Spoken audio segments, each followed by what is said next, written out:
Sector 4 Bhilai के, जहाँ से भगवान जगन्नाथ जी के यात्रा निकले हुए। आप देखा तो पूरा वीडियो में बहुत दिखाए के कोशिश करबो।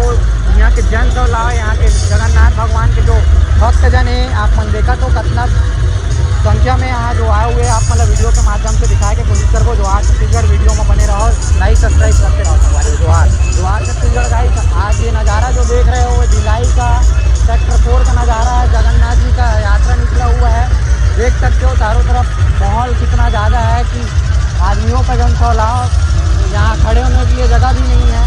और जगन्नाथ भगवान के जो श्रद्धालु हैं पूरा दूर दूर से आए हुए हैं। देख सकते हो आप पूरा वीडियो में, आपको स्क्रीन में पूरा दिख जाएगा पूरा वीडियो, जो पूरा बाजा गाजा के साथ आप यहाँ जगन्नाथ जी के रथ देख सकते हो।